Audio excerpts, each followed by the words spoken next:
इस वक्त मेरे साथ बड़े ज़बरदस्त मेहमान मुझे इस वक्त ज्वाइन कर चुके हैं, जो सिर्फ एक सिंगर नहीं है बल्कि एक फिल्म मेकर भी हैं, एक मंजे हुए एक्टर भी हैं, प्रोड्यूसर भी हैं। यासिर, जो कि बचपन से आज तक इंडस्ट्री के लिए बहुत सा काम उन्होंने किया है, करते चले जा रहे हैं। पाकिस्तान का मकबूल तरीन music group the arid zone, जिसको उन्होंने लीड किया, और क्या सुपरहिट गाने जिन्होंने बनाए हैं, जिनमें चांदनी है, ए आसमान, तेरे नाल दिल, कभी तो होगा मेरा मिलन शामिल है। इंटरनेशनली अक्लेम्ड फिल्म मेकर हैं, सिंगर हैं, एक्टर हैं, प्रोड्यूसर हैं, जो कि आज हमारे साथ हैं, जिनका पाकिस्तान में ही नहीं बल्कि यूके में, पूरी दुनिया में उनके फैंस मौजूद हैं। बचपन से लेकर अब तक हमेशा से अपनी फ़नकाराना जो सलाहियतें हैं उनसे वो हर बार नाजरीन और हम सब के दिलों में उन्होंने घर किया हुआ है, दिलों को जीता हुआ है। एक ट्रेंड सेटर हैं, गेम चेंजर हैं, पाकिस्तान के मकबूल तरीन म्यूज़िकल ग्रुप दी एरिड जोन के लीड वोकलिस्ट रहे हैं, और चांदनी है, सनम, तेरे नाल दिल, जैसा कि मैंने बताया, ऐसे बेशुमार गाने जो आज तक हमारे बचपन से लेके अब तक हमें अच्छे लगते हैं, हर दिल अजीज़ हैं, और हमारे बच्चे भी अब सुनते हैं। तो मैं वेलकम करूंगी यासिर को। Thank you so much Yasir for your time and Eid Mubarak. Eid Mubarak to Bol TV and all Pakistanis all across the globe. जहाँ जहाँ दुनिया में पाकिस्तानीज हैं और दूसरे कल्चर के लोग हैं, उन सबको ईद मुबारक। खैर मुबारक, खैर मुबारक। लेकिन मैं आपको सेट पे मिस कर रही हूँ, आप बहुत दूर हैं। मैं आया हुआ था जब रंग दुरंगी की हमने लॉन्च की थी, आपके बोल पे आया था, आज़ाद पे भी आया था। अच्छा। उससे पहले मुझको पता है जो फिल्म हमने की उस पे भी मैं लाइव था आप लोगों के साथ, तो मैं बोल से दूर नहीं हूँ, हमेशा बोलता रहता हूँ बोल पर। जबरदस्त। नहीं, लेकिन अब यासिर मैं आपको सच बता रही हूँ कि आप जैसे जो सिंगर्स हैं वो बहुत कम हैं, क्योंकि सिंगर ठीक है गाते तो हैं ही, लेकिन आप जिस तरह एक्सप्रेसिव हैं, साथ में आप जिस तरह झूमते हैं, तो ये मुमकिन ही नहीं है कि जो आपको सुनने वाला है वो उठ के खड़ा ना हो या उस तरीके से इस गाने को उसी तरह एंजॉय ना करे। तो जाहिर है हम मिस तो आपको लाजमी सेट पे करते रहेंगे, पूरा शो करेंगे मिस आपको। तो मुझे ये बताइएगा कि आजकल माशाल्लाह ईद का दिन है, तो क्या आपकी मसरूफियत होती है जब आप वहाँ पर होते हैं? वैसे तो यहाँ पर जितने भी बहुत सारे लोग, अब तो कोई ये परदेश रहा नहीं, यहाँ पर हर दूसरे दिन जो है ट्रैवल करके आर्टिस्ट आ रहे होते हैं, और सबकी मोर और लेस एक तरह की ही ईद होती है यहाँ पर। जो पाकिस्तानीज यहाँ पर हैं, फैमिलीज़ हैं, वो अपनों से मिलती हैं, दोस्तों से मिलती हैं, यहाँ रेस्टोरेंट्स हैं, वहाँ पे डिनर्स होते हैं, घर में वही उसी तरीके से जो हमारी बनती हैं, सारी जो आपका वेट पुट ऑन करती हैं, वो सारी चीज़ें हमें यहाँ पर मौजूद मिलती हैं, और बहुत अजीम मिठाई मिलती है यहाँ पर। क्या बात है, मुझे लग रहा है बहुत फूड लवर है आप। समोसे भी मिलते हैं यहाँ पे, यहाँ पे निहारी भी मिलती है, मैनचेस्टर में करी माइल है यहाँ पर इतनी बड़ी, तो यहाँ पर हमें कोई पाकिस्तान से दूरी महसूस नहीं होती, और कुछ होता है तो हम बस हाई कमीशन ऑफ पाकिस्तान चले जाते हैं, लंदन में जो है यहाँ कॉन्सुलेट है हमारी, तो अपने सारे हर जगह अपने ही लोग हैं यहाँ पे, क्या सब कुछ अपना है। अच्छा, वैसे आई थिंक सो लंदन तो अब मिनी पाकिस्तान ही, मैनचेस्टर को तो कहते हैं कि जनाब ये वाकई मिनी पाकिस्तान है, इतने पाकिस्तानी वहाँ पे। तो यासिर मुझे ये बताएगा कि काम जाहिर है जब यहाँ पर आप कर रहे थे तो आपने तो सबके दिल जीते हुए थे, वहाँ पर भी आप वैसे ही काम कर रहे हैं, लेकिन कितना मुख्तलिफ है यहाँ काम करना और वहाँ काम करना?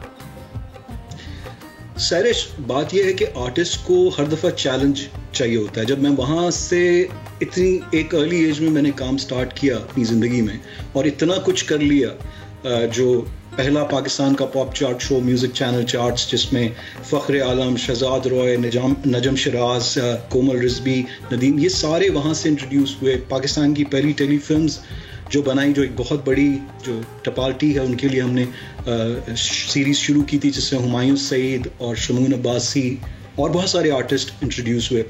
तो इतना कुछ करने के बाद मेरा घर एक वर्लपूल, जो बहुत बड़ा एक सीरियल था, एक चैलेंज चाहिए था मुझे कि मैं पाकिस्तान से बाहर भी जाऊं, यूके, यूएस में कुछ ऐसी प्रोडक्शंस करूं जो कि हमें इंटरनेशनली प्लेटफॉर्म के ऊपर कुछ और हमारे मीडिया को बड़ा करे, वाइड करे। क्योंकि यहाँ पर लोग जब आते हैं तो मैं सबको बहुत अप्रिशिएट करता हूँ, डिफरेंट फील्ड्स में जाते हैं, यहाँ पर रेस्टोरेंट्स भी लोग बिजनेस में जाते हैं और दूसरे बिजनेस में, लेकिन मीडिया में बहुत कम लोग जाते हैं। ऐसा ही है। तो हमेशा से ये कोशिश थी कि मैं यहाँ से अपनी प्रोडक्शन कंपनीज जो हमारी पाकिस्तान की, वो यहाँ से प्रोडक्शंस को लॉन्च करें, जिस तरीके से नेटफ्लिक्स काम कर रहा है और दूसरे इंटरनेशनल प्लेटफॉर्म्स हैं, यहाँ से काम शुरू करें और यहाँ के लोगों को हमारी अवेयरनेस हो कि हम इस काम में भी। यासिर भाई, मैं बिल्कुल आपसे यहाँ पर ये सवाल करूंगी कि क्या वजह है कि हम इस चीज़ में पीछे हैं। मैं देखती हूँ कि पाकिस्तान में एक से एक फिल्म मेकर्स हैं, लेकिन अपनी वो जितनी भी फीचर फिल्म्स हैं या डॉक्यूमेंट्रीज हैं वो शोकेस करते हैं बाहर जाकर, यहाँ पर नहीं उस तरह करते। यहाँ पर वही चंद एक हैं जिनकी मूवीज ज़ाहिर है उस तरह बिजनेस भी नहीं करती हैं। हम नहीं देख रहे उस तरह के जनाब ब्लॉकबस्टर हों जिनकी पजीराई पाकिस्तान ही नहीं हम पूरी दुनिया में उस तरह देख रहे हो जैसे बॉलीवुड या हॉलीवुड की मूवीज की होती हैं। क्या वजह है? सैरिश, जो हमारी बेसिक्स है ना, हमारी जो समाज है, हमारा सोसाइटी है पाकिस्तान का। जब मेरी सिस्टर ने भी पीटीवी पे पहला ड्रामा सीरियल किया दस्तक, तो बहुत सारे फैमिली मेम्बर्स जो ना इस काम को उस तरह का नहीं समझते जैसे दूसरी फील्ड्स को समझते हैं। तो हमारी सोसाइटी अभी भी जो है ना बटी हुई है और ओपनली लोग इस काम को एक बिजनेस के तौर पे नहीं लेते। ठीक है, ग्रुप्स ने इसको चैनल्स बनाकर शुरू कर दिया है जो कि 4-5 प्रोडक्शन कंपनीज ही इतने साल से काम कर रही हैं, लेकिन एक जो ओपनली गवर्नमेंट का इनिशिएटिव होता है कि आप गवर्नमेंट आगे आती है, इन चीज़ों में इंसेंटिव्स देती है, उसको सही तरीके से हमने इंफ्रास्ट्रक्चर नहीं बनाया।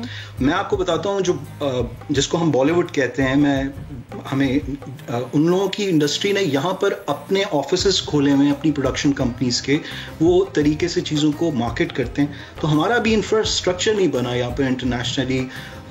एक यासिर अख्तर है यहाँ पर और 2-4-5 लोग होंगे जो काम कर रहे हैं इंग्लैंड में या यूएस में, लेकिन रेगुलरली कोई इसको सीरियस प्रोफेशन समझ के काम नहीं करता यहाँ पर आकर के चैलेंज ले और वो सारी हार्डशिप्स बर्दाश्त करे जो पाकिस्तान में हम सब ने शुरू में जब हमने शुरू किया था ना काम, तो जब एनटीएम आया था तो तब तो लोग इसको जोक समझते थे इस काम को कि क्या काम अच्छा, है। वैसे एक वजह और भी है यासिर, आई थिंक सो। अब एक चीज़ सोशल मीडिया आ गया है ना, उसके बाद अब जितने काम करने वाले हैं वो ये भी ख्वाहिश रखते हैं कि वो रातों रात स्टार बन जाएं, उनको इन हार्डशिप से गुजरना ही ना पड़े।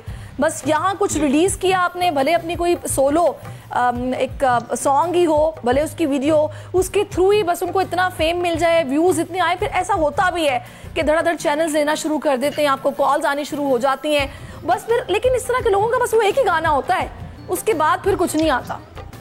देखिए, मैं ये समझता हूँ कि जो हमारी फील्ड है ना, इससे ये जो अभी ब्लॉगर्स हैं या व्लॉगर्स हैं जिनको आप कहते हैं, ये एक डिफरेंट लीग है लोगों की।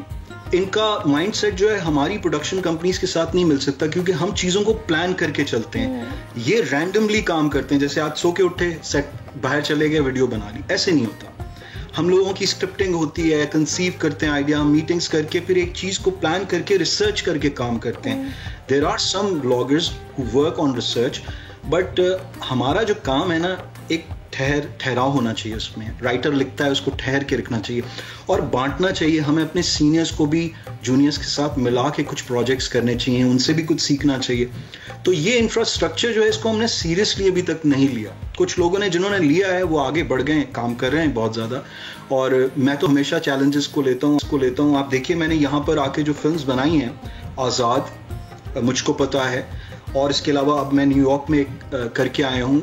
अब मैं इंशाल्लाह ताला यूरोप की साइड पे जाने वाला हूँ। तो ये फिल्म्स जो है हमारे नेशनल नेटवर्क पे चला करेंगी और इसी तरीके से देखें 1-2 साल के अंदर ये ट्रेंड बन जाएगा, क्योंकि बहुत अरसा हो गया जो पाकिस्तानी प्रोडक्शन कंपनीज थी उन्होंने बाहर प्रोडक्शंस ही बनाना छोड़ दिया। आपने देखा कोई इतने अरसे से नहीं बनाता। ऐसा ही है, लेकिन इंशाल्लाह आप ये ट्रेंड सेट कर रहे हैं तो होप सो ये चीजें अब बेहतरी की तरफ जाएंगी। बिल्कुल हो गया, सही। देखें, लोग टेलीफिल्म्स को जब हमने शुरू की थी एक ट्रेंड था, कहते थे ये क्या है टेलीफिल्म्स।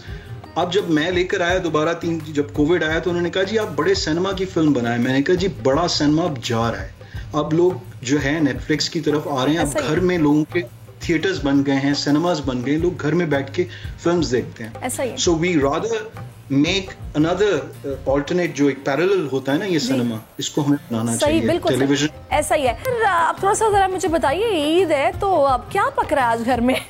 बड़ा घरेलू सवाल किया मैंने आपसे। जो आपके घर में पक रहा है, जैसे मैंने कहा, देखिए यहाँ पर सब कुछ होता है। यहाँ पे मिठाई के अंदर, समोसों के अंदर जो कीमा भी डलता है, सब्जी भी डलती है, और आप जैसे आप जैसी खूबसूरत चेहरे जो हैं उन्हें सर्व भी करते हैं यहाँ पर माशाल्लाह से। पाकिस्तानी तो हर जगह खूबसूरत हैं ना, हम लोग वैसे खूबसूरत लोग हैं। नहीं बिल्कुल ऐसा ही, खूबसूरत भी, मेहमान नवाज भी। अच्छा नहीं, आई मीन टू से कि जिस तरह ईद के दिन ना हम, जिस तरह पाकिस्तान में आपको पता है कल्चर होता है कि जब कुर्बानी हो जाती है तो फिर घरों में कलेजी, pulao, barbecue, parties, get togethers ये शुरू हो जाती हैं। तो आप कैसे गुजारते हैं? घर में क्या बनता है कुर्बानी के फौरी बाद?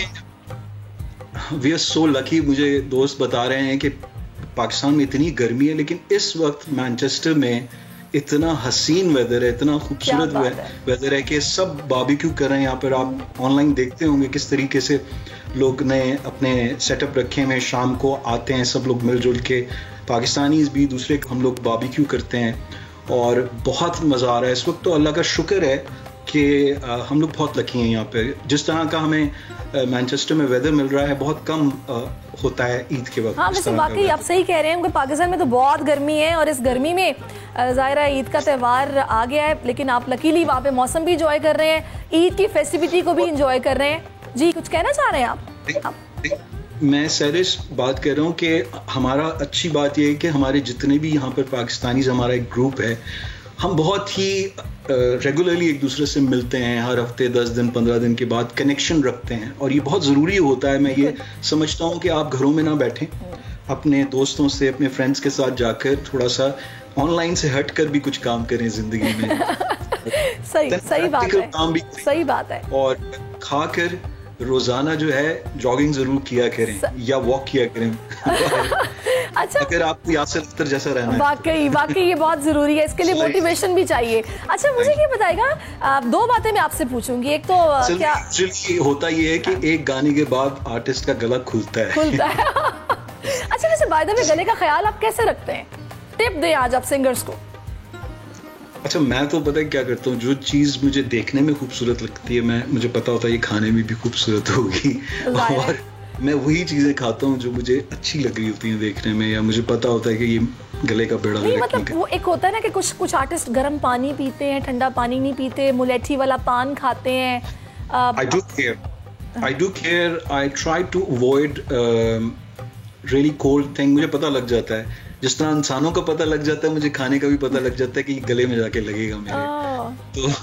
तो कहते हैं ना कि हम डायरेक्टर्स जो होते हैं या आर्टिस्ट होते हैं बड़े सेंसिटिव होते हैं, हमें पता लग जाता है बातों का कि अगले इंसान के दिल में क्या है और अंदर खाने में क्या है। जबरदस्त, ये वैसे ये क्वालिटी है, ये होनी चाहिए। अच्छा मुझे it's very important to have that quality. बिल्कुल बिल्कुल, आपके अंदर तो आप जिंदा कैसे रहेंगे। सही बात है। अच्छा एक चीज और जो मैंने ऑब्जर्व की है, जो कि मैं आपसे पूछूंगी, मैं आपके पीछे बैकग्राउंड देख रही हूँ जो कि ओवरऑल ऑलमोस्ट वाइट है, तो ये क्या आपकी इंटीरियर डिजाइनिंग सेंस है या फिर ये आपकी बेगम की? अच्छा माय वाइफ लुबना अख्तर, जिनकी वजह से आप मुझसे बार बार पूछती हैं ना कि आप इतने ठीक कैसे हो फिट, तो एक तो खाने में उसकी बहुत अच्छी टेस्ट है कि वो पकाती बहुत अच्छा है, देसी भी बहुत शौक है उसको कुकिंग का। दूसरा उसको शौक ये है कि चीज़ें बहुत डिसेंट हों, क्योंकि जब मैं उससे मिला था ना तो यही जो आप बात कर रही थी कि मैं स्टेज पे बहुत भागता है इधर उधर, कहती थी जरा ठहर के परफॉर्म किया। तो वो थोड़ी डिसेंट है, वो थोड़ी पढ़ी लिखी है बहुत। ये बात आपकी ना मैंने इससे पहले भी सुनी है कि वो पढ़ी लिखी है। क्या मतलब है इस बात का? मतलब आपने क्या मैट्रिक के बाद डिसकंटिन्यू कर दिया था? देखें मैं अगर थोड़ा सा लाउड कोई कलर पहन लेता हूँ, शी डिसोन्स मी, कहती उधर चले जाओ, उधर जाओ। Oh my God! अच्छा वैसे क्या पहना हुआ है तुम, मतलब तुम, बिकॉज हमारी जो फैमिली है, हम लोग जो है एक सर्टेन कलर्स को हम समझते हैं। ऐसा नहीं होता, सबकी मर्जी है, कोई भी कलर आप पहने, हम आपको मना नहीं कर रहे, लेकिन हमारे यहाँ ये है कि बंदा होगा तो ये कलर्स में रहेगा, बंदी होगी तो ऐसे कलर्स उस पे अच्छे लगेंगे, इस तरह से आपको ड्रेसअप होना है, इस तरह से आपको बात करनी, ये हमारा। अच्छा लेकिन यासिर आपको पता है सीरियसली ये आपकी मोहब्बत है अपनी बेगम से कि जिसमें आप ये सब सुन भी लेते हैं, उस पर अमल भी करते हैं, लेकिन सम टाइम कुछ मर्द हजरात ये भी बोल सकते हैं कि भाई मैं जैसा हूँ ना ऐसे ही एक्सेप्ट करो, इसको डाइजेस्ट करो। इतना रोजी नहीं होता जितना आप समझ रही हैं, हमारे भी इख्तिलाफात होते हैं और मैं कहता हूँ कि हाँ ठीक है कोई बात नहीं, मैं ही गलत हूँ भाई, बस ये होता है। The best thing is okay I am wrong. अच्छा वैसे गा के मनाया कभी? हाँ, गा के मनाया कभी? गाता ही रहता हूँ हर वक्त, कभी बोल के गा रहा होता हूँ, कभी वैसे सुर में गा रहा होता हूँ। अच्छा, जबरदस्त, कभी वैसे गा रहा हूँ। बहुत खूब। अच्छा यासिर, मुझे बताइएगा नया क्या आ रहा है, प्रोजेक्ट्स कौन से हैं जो पाइपलाइन में है? देखिए, मेरी एक सीरीज है जो नेशनल नेटवर्क PTV पे अभी शुरू हो रही है, जो बीच में अभी रुक गई थी किसी वजह से, बट इंशाल्लाह ताला वेरी सून ये दोबारा से ट्रैक पे आ जाएगी। मेरी जिंदगी में होता है हमेशा, अच्छा, चीजें रुकती हैं लेकिन जब वो ट्रैक पे आती हैं बड़ी तेजी से फिर भागती हैं। सब्सक्राइब करें और बेल दबाएं ताकि कोई खबर रह न जाए।